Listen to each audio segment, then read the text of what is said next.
அன்று காதல் பண்ணியது உந்தன் கண்ணம் கிள்ளியது அடி இப்போதும் நிறம் மாறாமல் என் நெஞ்சில் நிற்கிறது. அங்கு பட்டு சேலைகளும் நகை நட்டு பாத்திரமும் உன்னை கேட்டேனே சண்டை போட்டேனே அது கண்ணில் நிற்கிறது.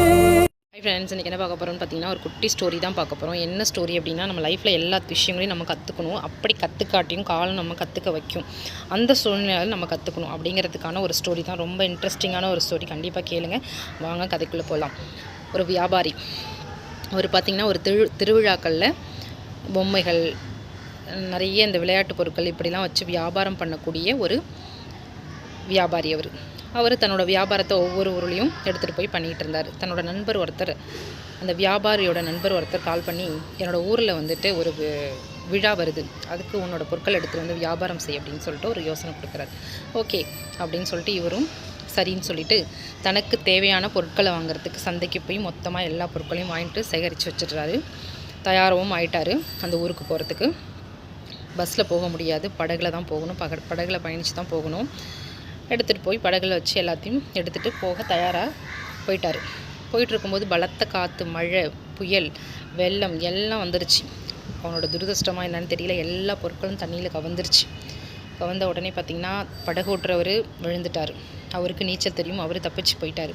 அதுக்கு பக்கத்தில் இருக்கிறவரும் பார்த்திங்கன்னா நீச்சல் தெரியும், அவரும் தப்பிச்சு போயிட்டார். இவரும் கீழே விழுந்துட்டார். ஆனால் இவரால் தப்பிக்க முடியல. காரணம், இவருக்கு நீச்சல் தெரியாது. உடனே என்ன பண்ணுச்சு, ஏன்னா அது அந்த கடலில் விழுறங்க எல்லாமே நிறைய பேர் படகு இந்த மாதிரி வந்து அடிக்கடி அந்த இடத்துல இந்த மாதிரி நிகழ்ச்சி நடக்கும். அப்படி தண்ணிக்குள்ளே விழுறவங்க எல்லாமே பாதாள உலகம்னு சொல்லிட்டு அந்த தண்ணிக்குள்ளே ஒரு உலகம் இருக்குது. அதில் ஒரு அரக்கர் இருப்பார். அந்த உலகத்துக்கு அவங்க போயிடுவாங்க. அந்த தண்ணிக்குள்ளே விழுறவங்க எல்லாமே அந்த உலகத்துக்கு போயிடுவாங்க. அந்த அரக்கர்கிட்ட போயிடுவாங்க. அந்த அரக்கர் அந்த தண்ணிக்குள்ளே விழுறவங்க எல்லாமே தன்னோட வசப்படுத்தி அடிமையாக்கி தனக்கு தேவையான உதவிகளை பண்ண வச்சுக்கிட்டு அங்கே வச்சுப்பார். அந்த மாதிரி இந்த ஈவனும் அந்த இதுக்குள்ளே விழுந்துட்டான். உடனே அரக்கர் கூப்பிட்டு வா வா அப்படின்னு சொல்லி, இந்த மாதிரி நான் விழுந்துட்டேன், இந்த மாதிரி நான் போகிறதுக்கு எல்லா ஸ்டோரியும் வந்து அந்த வியாபாரி சொல்கிறதுக்கு, அப்படியா அப்படின்னு சொல்லிட்டு இந்த மாதிரி சொல்லி ரொம்ப அழறான். என்னை விட்டுடுங்க, என்னை வந்து ரொம்ப கஷ்டப்படுத்தாதீங்க, எனக்கு என்னோடய குடும்பம் இருக்குது அப்படி இப்படின்னு சொல்லிட்டு ரொம்ப அழ ஆரம்பித்தோன்னே விடவே மாட்டேன்ட்டார்.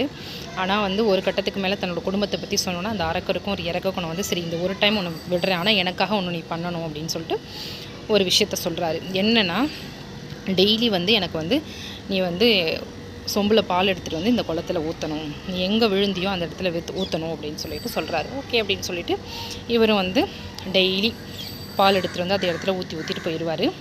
இது மாதிரியே பண்ணிகிட்டு இருந்தார். இது மாதிரி பண்ணிகிட்டு இருக்கும்போது தன்னோட வியாபாரம் ஒரு சைட் போயிட்டே இருந்தது.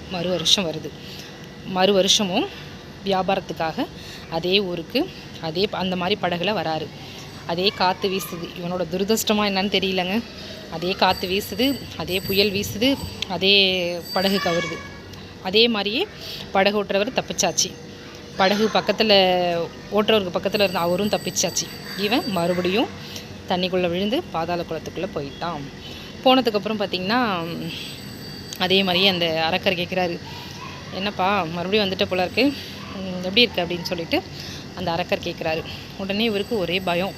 என்னடா மறுபடியும் விட்டு வந்துட்டோமே அப்படின்னு சொல்லிட்டு ஒரே பயம். என்ன டெய்லி வந்து உங்களுக்கு நான் பால் ஊற்றுனேன்னு, நான் என்ன தப்பு பண்ணேன், நான் என்னோடய வியாபாரத்துக்கு தானே போனேன், நான் என்ன தப்பு செஞ்சேன்னு எனக்கே தெரியல, என்னோடய வியாபாரம் போகும்போது இப்படி ஆயிடுச்சு, என்னோட துரதிர்ஷ்டமாக என்னன்னு எனக்கு தெரியல. ரொம்ப அழறான். அழுதோன்னே அந்த அரக்கர் சொல்கிறாரு, உன்னோட துரதிர்ஷ்டமோ என்னமோ நீ கரெக்டு தான் நீ சொல்கிறது, ஆனால் ஒரு விஷயத்த நான் உங்ககிட்ட சொல்கிறேன். டெய்லி பால் ஊற்ற வருவல்ல, அப்போ வந்து அந்த இடத்துல எல்லாம் நீச்சல் பழகிட்டு இருந்தாங்க பார்த்தியா அப்படின்னு சொல்லிட்டு அந்த அரக்கர் கேட்குறாரு. உடனே இவனும் யோசிச்சு பார்த்தா, ஆமாம் கற்றுக்கிட்டு தான் இருந்தாங்க. எதுக்காக கற்றுட்டு இருந்தாங்க, அங்கே கற்றுக்கிட்ட அனைத்து பேருமே பார்த்திங்கன்னா இந்த இடத்துல விழுந்து உன்ன மாதிரி மேலே போனவங்க தான். அவங்க இந்த தப்பை இனி பண்ணக்கூடாது, இனிமேல் கீழே அடியில் போகக்கூடாது, நம்ம வந்து கற்றுக்கிட்டு நம்ம எந்த ஒரு கஷ்டம் வந்தாலும் அந்த இடத்துல, அதாவது அந்த நீச்சலை பழகி நம்ம அதுலேருந்து தப்பிச்சு வரணும்னு சொல்லிட்டு அங்கே எல்லாம் பழகிட்டு இருக்காங்க. அவங்க கற்றுக்கிறத நீ பார்த்தல, டெய்லி பால் ஊற்ற வந்தல நீ பார்த்தல, ஏன் நீ கற்றுக்கல அப்படின்னு கேட்குறாரு. உடனே இவன் அவனுக்கு ஒன்றுமே புரியல. இதனால் நான் எல்லாம் சொல்ல வரேன் அப்படின்னா, அவன் கண்டிப்பாக வந்துட்டு அவனோட லைஃப் மாதிரி தான் நம்மளோட லைஃப்பும். நமக்கு ஒரு விஷயம் கற்றுக்கணும்னு தோணுச்சுன்னா கற்றுக்கணும். அப்படி கற்றுக்காட்டியும் சில இடத்துல கால சூழ்நிலையாக நம்ம வந்து இப்போ சில விஷயத்தை போய் மாட்டிப்போம்.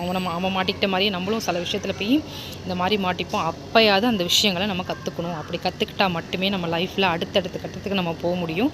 எந்த ஒரு பிரச்சனையும் இல்லாமல் நம்மளால் வாழ்க்கையில் வாழ முடியும். Okay friends, bye, tata.